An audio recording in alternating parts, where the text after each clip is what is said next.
প্রিয় শিক্ষার্থী বন্ধুরা, আমার আজকের টিউটোরিয়ালে তোমাদের সবাইকে স্বাগতম। আমাদের আজকের টপিক ইনফিনিটিভ। আলোচনা শুরুর পূর্বে আমি তোমাদের রিকোয়েস্ট করব যে যারা এখনো আমার চ্যানেলটি সাবস্ক্রাইব করনি তারা এখনই সাবস্ক্রাইব করে নাও, আর যারা অলরেডি সাবস্ক্রাইব করেছো তাদেরকে বিগ থ্যাঙ্কস। তো চলো দেরি না করে আমরা আমাদের আলোচনা শুরু করি। Infinitive. What is infinitive? Infinitive হলো একটি নন ফাইনাইট ভার্ব, এবং ইনফিনিটিভ বলতে মূলত টু প্লাস ভার্ব অন, অর্থাৎ আমি এখানে লিখেছি টু প্লাস ভার্ব অন সমান সমান ইনফিনিটিভ, অর্থাৎ টু প্লাস ভার্ব অনকে আমরা ইনফিনিটিভ বলে থাকি। এখন ভার্ব অন কি? ভার্ব অন হলো মূলত ভার্বের মূল রূপ, আর ভার্ব টু হলো ভার্বের পাস্ট ফর্ম অর্থাৎ অতীত রূপ, এবং ভার্ব থ্রি হলো ভার্বের পাস্ট পার্টিসিপল ফর্ম। এখন আমরা ইনফিনিটিভের যে বিভিন্ন ব্যবহার আছে, অর্থাৎ যেভাবে ইনফিনিটিভ ব্যবহার হয় আমরা সেগুলো দেখব, বিভিন্ন ব্যবহার দেখব। নাম্বার ওয়ান, ফুল ইনফিনিটিভ। অর্থাৎ ফুল ইনফিনিটিভ নামে বা মেইন ইনফিনিটিভ নামে একটি ইনফিনিটিভ ব্যবহার হয়, এবং সেটি হলো টু প্লাস ভার্ব অন। অর্থাৎ ইনফিনিটিভের যে স্ট্রাকচার ফুল ইনফিনিটিভেরও স্ট্রাকচারও সেম। যদি আমরা এক্সাম্পল দেখি তাহলে আরো ক্লিয়ার হবে। He went to New Market to buy a shirt. He went to New Market to buy a shirt. সে নিউ মার্কেট গিয়েছিল একটি শার্ট কিনতে। এখানে টু বাই আমরা স্ট্রাকচারে বলেছি টু প্লাস ভার্ব অন, এখানে টু ব্যবহার হয়েছে এবং ভার্বের মূল ফর্ম অর্থাৎ ভার্ব অন ব্যবহার হয়েছে। এই কারণে এটি হলো একটি ইনফিনিটিভ এবং ফুল ইনফিনিটিভ।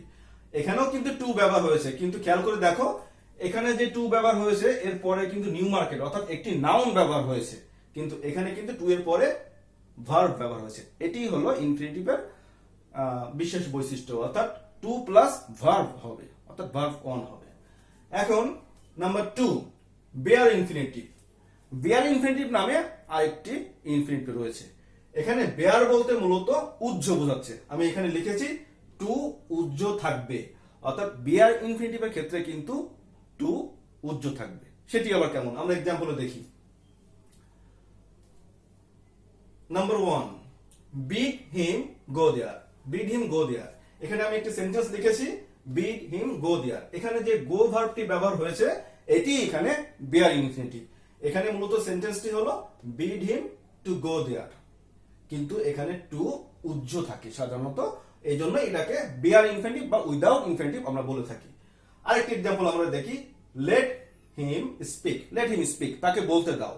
এখানেও সেম ভাবে স্পিক ভার্বটি এখানে বেয়ার ইনফিনিটিভ হিসেবে ব্যবহার হয়েছে, কারণ এখানে কিন্তু টু উজ্জ আছে। সেন্টেন্সটি মূলত লেট হিম টু স্পিক। এরপরে সি নাম্বারে আমরা আরেকটা এক্সাম্পল দিয়েছি, আই মেক। এখানে হবে আই মেক হিম, এখানে হিম ভার্ব গেছে। আই মেক হিম লাভ, অর্থাৎ আমি তাকে হাসিয়েছিলাম। এখানে এই যে লাভ ভার্বটি এটি মূলত ইনফিনিটিভ এবং বেয়ার ইনফিনিটিভ, এবং এর আগে টু উজ্জ আছে। এরপরে আরেকটি এক্সাম্পল আমরা দেখি, I saw him do it. এখানে যে ডু ভার্বটি আছে এটি একটি বেয়ার ইনফিনিটিভ এবং এর আগে টু উজ্জ আছে। আই স হিম, আমি তাকে দেখেছিলাম ডু ইট, এটি করতে। এরপরে আরেকটি এক্সাম্পল দেখি, you need not go today. তোমার আজকে যাওয়ার প্রয়োজন নাই। এখানে যে গো এটি একটি বেয়ার ইনফিনিটিভের এক্সাম্পল, এবং শুরুতে যে ভার্বটি আছে এটি কিন্তু ফাইনাইট ভার্ব। এখানে প্রত্যেকটি প্রথম এক্সাম্পলে বিট কিন্তু ফাইনাইট ভার্ব, লেট এখানে ফাইনাইট ভার্ব, মেক এখানে ফাইনাইট ভার্ব, এবং আমরা জানি একটি সেন্টেন্সে একাধিক ফাইনাইট ভার্ব বসতে পারে না, এবং এইগুলো কিন্তু আমরা নন ফাইনাইটের এক্সাম্পল দেখছি, অর্থাৎ ইনফিনিটিভ কিন্তু নন ফাইনাইট ভার্ব। এরপরে আরেকটি এক্সাম্পল আছে, সেটা আমরা দেখি, আই হার্ড হিম ক্রাই। আমি তাকে কাঁদতে শুনেছি। এখানেও কিন্তু ক্রাই ভার্বটি একটি বেয়ার ইনফিনিটিভ এক্সাম্পল, এবং এখানে টু উজ্জ আছে। এবং বোঝার সুবিধার্থে আমি এখানে লিখে দিয়েছি যে bid, let, make, see, hear, need, dare এবং অন্যান্য যে মডেল ভার্বগুলো আছে এগুলোর পরে বেয়ার ইনফিনিটিভ ব্যবহার হয়। আমরা অলরেডি এই ভার্বগুলোর ব্যবহার দেখেছি, অর্থাৎ bid, let, make, see, hear, need, dare, এগুলোর এক্সাম্পল কিন্তু আমরা অলরেডি দেখলাম এখানে। কিন্তু মডেলের এক্সাম্পল আমি দেই নাই, কারণ এত এক্সাম্পল দিতে গেলে আমাদের টিউটোরিয়ালটা অনেক লেন্থি হয়ে যাবে, এই জন্য। কিন্তু প্রত্যেকটি মডেল ভার্বও এর পরে বেয়ার ইনফিনিটিভ ব্যবহার হতে পারে। এরপরে number 3 progressive infinitive. Progressive infinitive নামে আরেক ধরনের ইনফিনিটিভ আছে এবং এটি মূলত কন্টিনিউয়াস টেন্সের মতো ব্যবহার হয়, কন্টিনিউয়াস টেন্সে ব্যবহার হয়। এর স্ট্রাকচারটা হলো টু বসবে শুরুতে, অর্থাৎ ইনফিনিটিভের শুরুতে, তারপরে বি থাকবে এবং ভার্বের সাথে আইএনজি ফর্ম থাকবে। বি বলতে কিন্তু বি ভার্ব না, অর্থাৎ সরাসরি বি, এবং মূল ভার্বের সাথে আইএনজি ফর্ম হবে।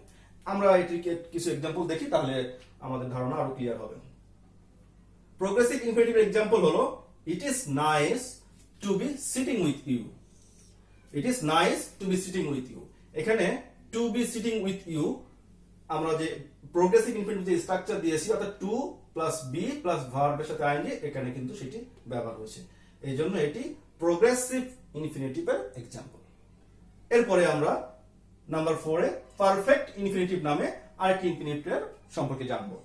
পারফেক্ট ইনফিনিটিভ হলো to plus verb plus verb 3, অর্থাৎ ভার্ব 3 বলতে কিন্তু এখানে ভার্বের পাস্ট পার্টিসিপল ফর্মকে বোঝাচ্ছে। আমরা পারফেক্ট ইনফিনিটিভের এক্সাম্পল দেখব।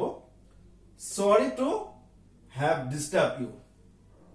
Two have disturb, sorry to have disturb you, অর্থাৎ তোমাকে ডিস্টার্ব করে জন্য আমি দুঃখিত। এখানে টু প্লাস হ্যাভ বসেছে এবং ভার্বের 3 নম্বর রূপ বসেছে, এই কারণে এটি একটি পারফেক্ট ইনফিনিটিভের এক্সাম্পল। এরপরে নাম্বার 5 এ প্যাসিভ ইনফিনিটিভ নামে আরেকটি ইনফিনিটিভের কথা আমরা এখন শুনবো। প্যাসিভ ইনফিনিটিভের স্ট্রাকচারটা হবে, অর্থাৎ গঠন হবে to plus be plus verb 3। এখানে টু বসবে, সরাসরি বি বসবে এবং ভার্বের 3 নম্বর রূপ বসবে, অর্থাৎ পাস্ট পার্টিসিপল রূপ বসবে। আমরা যদি এক্সাম্পল দেখি তাহলে আরো ক্লিয়ার হবে। There are a lot of works to be done. There are a lot of works to be done, আমাদের অনেক কাজ করতে হবে, এরকম বলতে এই সেন্টেন্সটি ব্যবহার হয়েছে। এখানে খেয়াল করো, টু বি ডান, টু বসেছে, বি বসেছে এবং ভার্ব 3 বসেছে, এই জন্য এটি প্যাসিভ ইনফিনিটিভের এক্সাম্পল। আমরা আরেকটি এক্সাম্পল দেখি। Everybody like to be loved. To be love, একইভাবে to plus be plus verb 3, এই জন্য এটিও একটি প্যাসিভ ইনফিনিটিভের ব্যবহার হয়েছে। এই 5টি ইনফিনিটিভ ছাড়াও আরো এক ধরনের ইনফিনিটিভ ব্যবহার হয়ে থাকে, এবং কিন্তু সেটি আমি আসলে ইনফিনিটিভের প্রকারভেদের মধ্যে নিতে রাজি নই, এবং সেই ইনফিনিটিভ নাম হলো নেগেটিভ ইনফিনিটিভ। এবং নেগেটিভ ইনফিনিটিভ বলতে মূলত এই যে 5টি আমরা এক্সাম্পল দেখলাম, 5 ধরনের ইনফিনিটিভ দেখলাম, এর পূর্বে নট বসিয়েই মূলত নেগেটিভ ইনফিনিটিভ করা যায়, এই জন্য এটি আমি ক্যাটাগরির মধ্যে নিতে রাজি নই। মূলত ইনফিনিটিভ এই 5 ভাবে ব্যবহার হয়। এখন আমরা ইনফিনিটিভ কোথায় কোথায় ব্যবহার হয়, অর্থাৎ কোন পজিশনে ব্যবহার হয় সেটি দেখব। নাম্বার 1, অ্যাজ এ সাবজেক্ট, অর্থাৎ একটি সেন্টেন্সের সাবজেক্ট হিসাবে ইনফিনিটিভ ব্যবহার হতে পারে। যেমন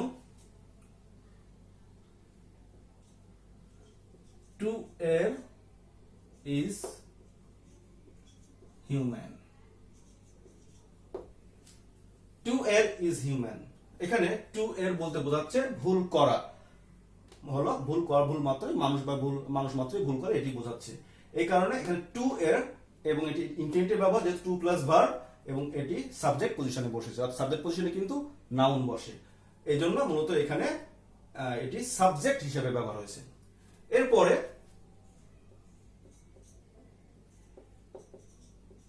অ্যাজ অ্যান অবজেক্ট, অবজেক্ট হিসেবেও ইনফিনিটিভ ব্যবহার হতে পারে। যেমন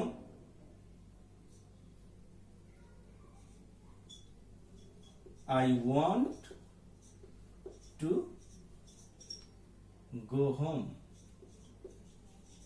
আমি বাড়ি যেতে চাই। এখানে to go, I want to go home, এখানে ওয়ান ফাইনাইট ভার্ব এবং এর পরে মূলত নন ফাইনাইট ভার্ব হিসেবে ইনফিনিটিভ ব্যবহার হচ্ছে টু গো, এবং এখানে কিন্তু ওয়ান ভার্বের অবজেক্ট হিসাবে টু ব্যবহার হয়েছে, এই জন্য ইনফিনিটিভ অবজেক্ট পজিশনে বসতে পারে। আমরা আরেকটি ব্যবহার দেখি।